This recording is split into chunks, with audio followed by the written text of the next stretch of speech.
Imagine living in a world where the loudest voice is mistaken for the wisest, where virality outshines virtue and the applause of the crowd drowns out the whisper of the soul. Now stop imagining, because that world isn't coming. It's here. You're already living in it. How is it that in an age where information is more accessible than ever before, true wisdom is becoming rarer by the day? Why does the modern world celebrate ignorance, mediocrity, and shallow spectacle, while silencing depth, intellect, and thoughtful reflection? Why do thinkers fade into shadows while entertainers bask under blinding lights? In this video, we'll dive into a question that is as urgent as it is uncomfortable. Why has stupidity become a cultural virtue? And what does that reveal about the death of wisdom in our time? Stay with me until the end, because the final revelation is not just important, it's transformative. It may change the way you see the world and yourself forever. Before we begin, take a moment to subscribe, leave a like, and share your thoughts in the comments. Let's create a space for those who still value thinking, reflection, and insight that cuts through the noise. What you're about to discover may not just surprise you, it may awaken something within you that's been dormant for far too long. Now let's begin. To understand the glorification of stupidity, we first have to understand what wisdom is and what it is not. Wisdom is not simply intelligence. It's not data or information or even knowledge. As Socrates said, the only true wisdom is in knowing you know nothing. Wisdom is born of humility, of quietly recognizing life's complexity and refusing to make shallow judgments. It is earned, never given, felt, not flaunted. But our society has shifted its compass. Depth no longer commands respect. Speed does. We don't revere the slow, patient unfolding of understanding. We worship the quick fix, the viral quote, the bite-sized meme. Think of the public figures we elevate today. Celebrities famous for controversy, not contribution. Influencers who profit from shock, not substance. Politicians who manipulate rather than educate. In today's world, being loud means being heard. Being reflective means being irrelevant. The result? A generation drowning in information, yet starving for wisdom. German philosopher Friedrich Nietzsche warned, "When people can no longer distinguish between truth and illusion, society decays." That decay is visible everywhere. In the breakdown of meaningful conversation, in the rejection of nuance, in how public discourse has become a shouting match instead of a search for understanding. When was the last time you saw a calm, intelligent conversation go viral? When was the last time a leader admitted they didn't know something and sought to learn? When did complexity stop being a sign of depth and start being treated like a flaw? In the ancient world, wisdom was the highest virtue. The Greeks revered the philosopher, the literal lover of wisdom. The Egyptians saw wisdom as divine. Confucius taught that cultivating inner harmony and moral clarity was the mark of a life well lived. And yet today, that pursuit seems almost laughable. We claim to admire the wise, but rarely reward them. We glorify those who entertain, not those who enlighten. Carl Jung once observed, "Thinking is difficult, that's why most people judge."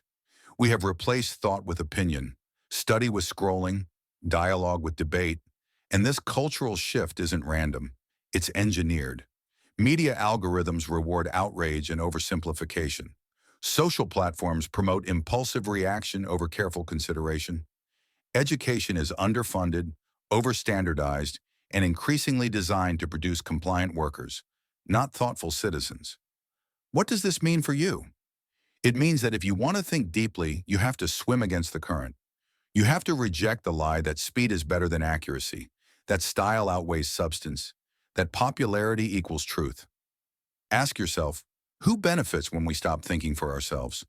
Who profits when we're too distracted to question the stories we're fed? Why is stupidity not just tolerated, but celebrated? Noam Chomsky once said, "The smart way to keep people passive and obedient is to strictly limit the spectrum of acceptable opinion, but allow very lively debate within that spectrum."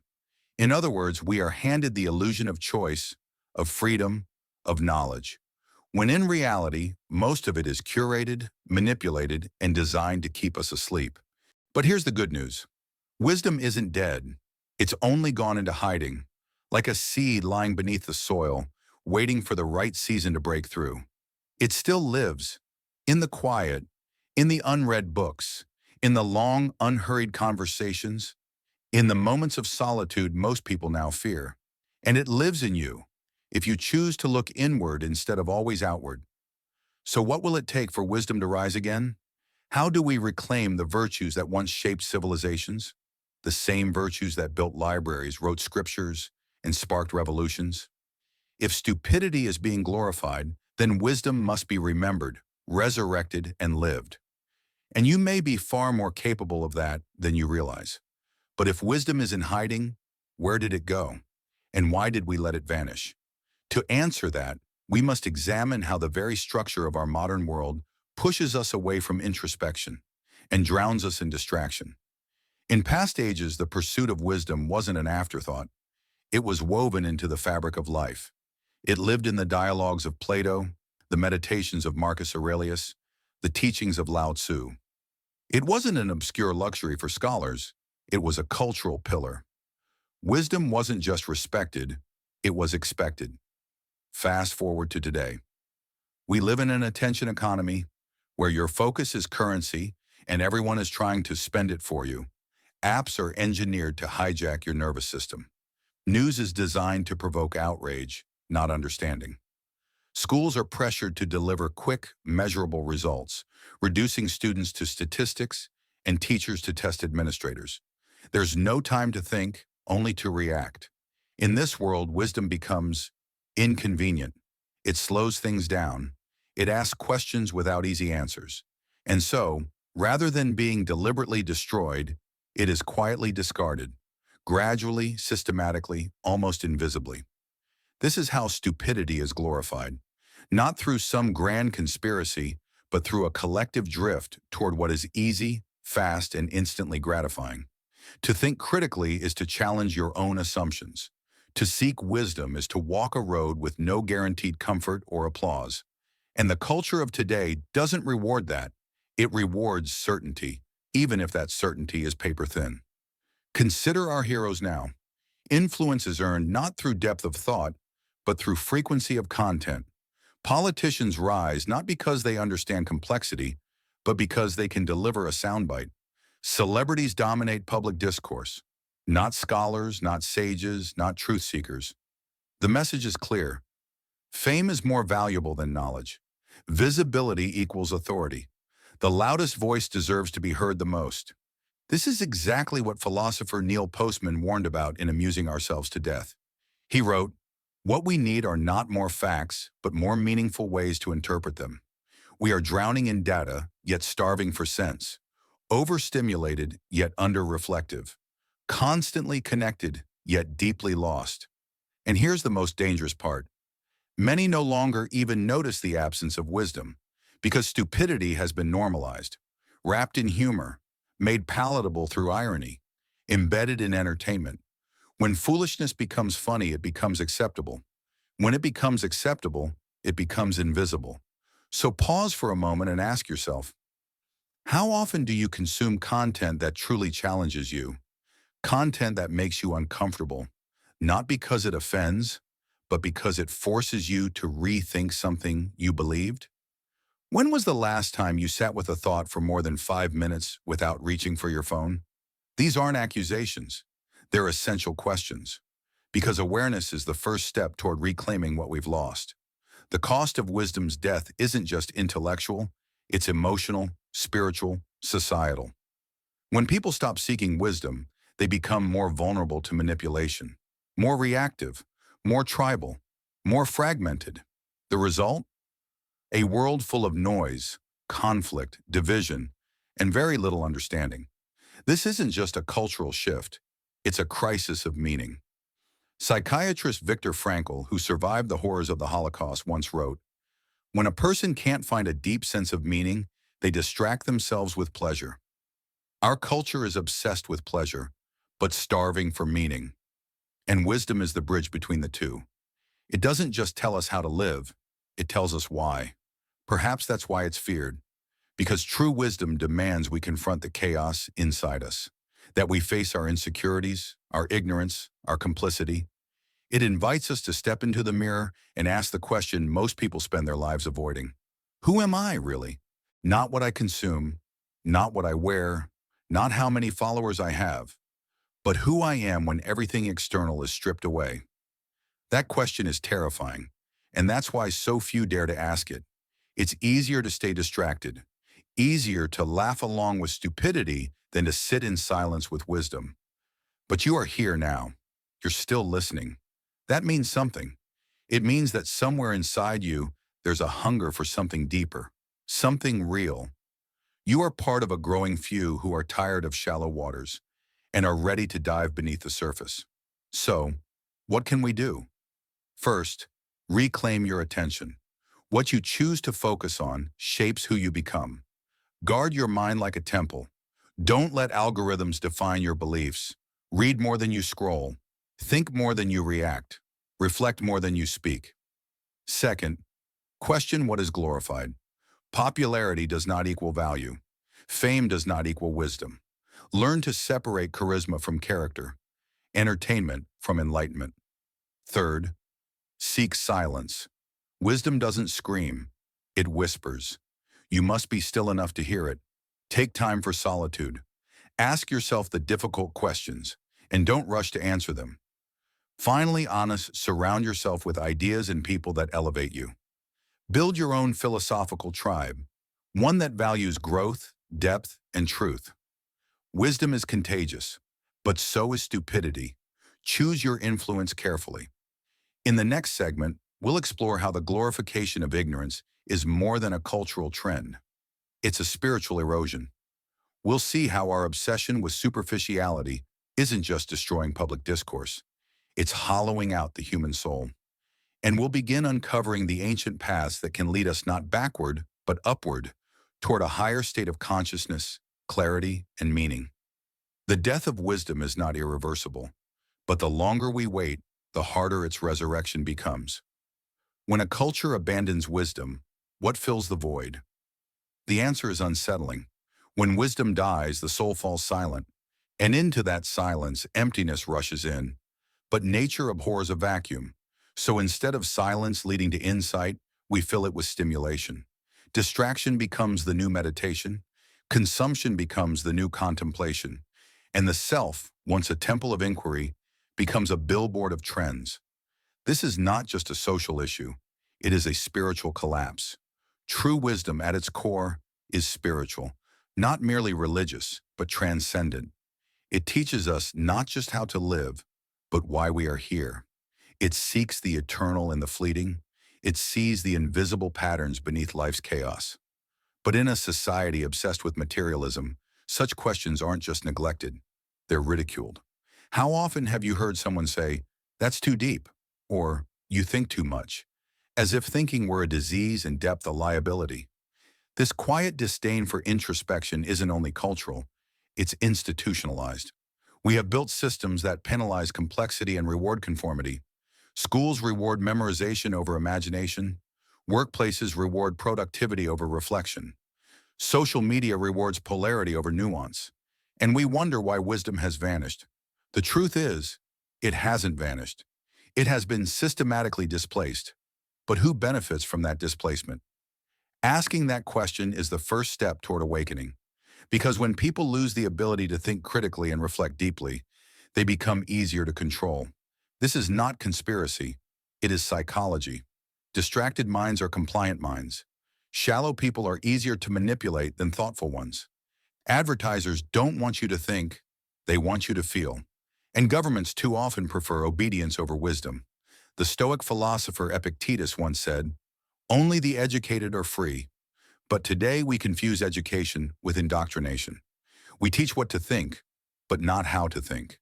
We flood people with opinions, but starve them of perspective. And slowly, silently, the soul forgets how to seek. This is the true death of wisdom, not when it's attacked, but when it's forgotten. Ask yourself, when was the last time you saw a film that celebrated a truly wise person? Not a genius, not a rebel, but someone wise. When was the last time a trending video honored humility, depth, or moral clarity. We don't celebrate those values anymore. We commodify them. Even virtue is for sale. Even authenticity is a marketing tool. Even mindfulness has been reduced to an app notification. We live in an age where sacred ancient practices are repackaged as productivity hacks. Meditation is no longer about stillness. It's about increasing efficiency. Reading is no longer about insight. It's about building a personal brand. This isn't just ironic. It's tragic. We've traded transcendence for transaction. And in doing so, we've lost the thread that connects us to something greater than ourselves. But here's the paradox. Even in this age of relentless noise, the hunger for wisdom still exists. It whispers in quiet moments. It stirs when we feel empty after hours of mindless scrolling. It rises when we sit in nature and remember, even for a fleeting second, that life is more than content and consumption. The human spirit still longs for truth, for meaning, for depth. Psychologist Abraham Maslow called this the need for self-actualization, the desire to become fully ourselves, not as society defines us, but as we are in essence. And that journey, it cannot happen without wisdom, not knowledge, not credentials. Wisdom. Wisdom that tells us who we are beyond our roles. Wisdom that reminds us happiness without purpose is just anesthesia. Wisdom that reconnects us to the ancient truths echoed by every civilization worth remembering. The Bhagavad Gita teaches that the wise see knowledge and action as one. The Tao Te Ching tells us, knowing others is intelligence. Knowing yourself is true wisdom. And the Gospel of Thomas, hidden for centuries, records Jesus saying, if you bring forth what is within you, what you bring forth will save you. If you do not, it will destroy you. All of these teachings point to the same truth. Wisdom is not outside of us. It lives within, buried beneath noise, fear, ego, and distraction. And yet it is still accessible to those willing to remember. But remembering takes effort. It takes courage. The courage to be misunderstood. The courage to step away from the crowd. The courage to sit with uncomfortable truths that offer no dopamine, no instant reward. Only the slow, quiet evolution of the soul. Why is that courage so rare? Because it requires a kind of death, the death of the false self. The part of us that wants to be liked more than to be real. The part of us that conforms to survive, even when conformity kills the spirit. Wisdom demands that we shed that skin again and again, until only the true self remains. And when we begin to live from that place, something powerful happens, something dangerous to the status quo. Because the wise are not easily controlled. They are not easily entertained. They see beyond the illusion. They act from inner authority, not external validation. And that is exactly what our world needs now, more than ever. In the final segment of this video, we'll explore what it means to resurrect wisdom in your life, practically, spiritually, and culturally. We'll uncover the habits, mindsets, and inner shifts that can bring you back to center, back to clarity, back to truth. Because wisdom is not dead. It is waiting for you. So if wisdom is waiting, the question becomes, will you answer the call? You don't need to be a scholar or a sage to begin. You only need to be radically honest with yourself, with the world, and with how you live. Resurrecting wisdom doesn't start on a mountaintop or in a monastery. It begins in your everyday life, in how you observe, in how you speak, in how you choose what to value. It begins the moment you stop asking, what do I want right now? And start asking, what truly matters? This shift, though subtle, is revolutionary. You begin to see that wisdom isn't about having the right answers, but about asking the right questions. You stop rushing to fill every silence and start listening to the space between words. You see others not as opinions to be judged or enemies to be defeated, but as mirrors, reflecting the parts of yourself you have yet to understand. You begin to experience life not as a race to be won, but as a mystery to be lived. But to live wisely in today's world is an act of rebellion, because you are pushing against a tide that rewards instant gratification and punishes introspection. You are choosing patience in a world addicted to speed, truth in a world that profits from deception, depth in a culture that worships the surface. This is not an easy path, but it is the only path that leads somewhere real. So how do you begin? First, simplify. Wisdom does not thrive in chaos. It needs space to breathe. Clear the mental clutter. Limit your exposure to meaningless noise. Protect your mind the way you'd protect your home from pollution. What you allow into your attention becomes the architecture of your soul. Second, read. But not just anything. Read those who have walked the path before you. Read Marcus Aurelius, who taught that our perceptions shape our reality. Read Thich Nhat Hanh, who showed us how to breathe through suffering. Read Carl Jung, who revealed that facing your shadow is the only way to find the light. Listen to the voices of Simone Weil, Alan Watts, Rumi, and J. Krishnamurti, not to worship them, but to remember what humanity becomes when it turns inward and listens deeply. Third, practice solitude. Wisdom doesn't arrive through noise. It comes through silence. Take walks without your phone. Sit in stillness. Let boredom return, because boredom is often the threshold to insight. Ask questions that make you tremble, not for answers, but for awakening. Fourth, observe your life. Truly observe. How do you speak to others? What do you chase, and why?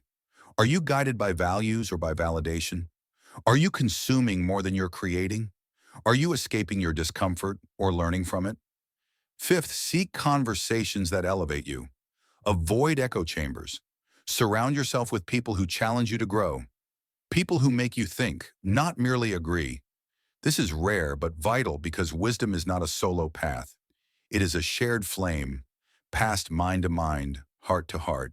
And finally, perhaps most radically, learn to live slowly, not lazily, not passively, intentionally. Slow down enough to taste your food, to watch a sunset, to hear the tone beneath someone's words, to notice your own breath, to recognize the sacred in the ordinary. Because wisdom isn't found in the extraordinary moments, it's found in how you live the ordinary ones. Our ancestors knew this. The mystics, the shamans, the philosophers, they all taught the same truth in different tongues. The wise are not those who know the most, but those who see the most clearly. And clarity is possible only when the mind is still, the heart is open, and the soul is listening. So let us remember what we've forgotten. Let us remember that being loud is not the same as being right, that being famous is not the same as being wise, that being entertained is not the same as being enlightened. Let us remember the death of wisdom was not inevitable. It was a choice, and every choice can be reversed. We can revive wisdom, not as an abstract ideal, but as a living presence in our choices, in our relationships, in how we respond when no one is watching. We do this not by condemning the modern world, but by healing ourselves within it. Because the truth is, stupidity isn't just out there. It lives within us too, in our egos, in our laziness, in our preference for comfort over consciousness. And that is where the real battle is fought. Not in the comments section, but in the quiet moments of decision. Will I scroll, or will I reflect? Will I consume, or will I create? Will I perform, or will I be? These are the questions that change everything. And now the final revelation promised at the beginning. The most important truth of all, wisdom is not something you find. It's something you become. It isn't hidden in books, ruins, or secret societies. It is hidden in your daily choices, in your willingness to question, in your courage to see, in your humility to change. The modern world may glorify stupidity, but you don't have to. You can choose differently. You can choose to awaken. And in doing so, you become a light in the darkness. Not loud, not flashy, but unshakable. Wisdom may not trend. It may not go viral. It may not entertain the masses, but it endures. And in a world that forgets, to remember is a sacred act. So remember, think deeply, live wisely, and never underestimate the quiet revolution that begins within you. Thanks for watching.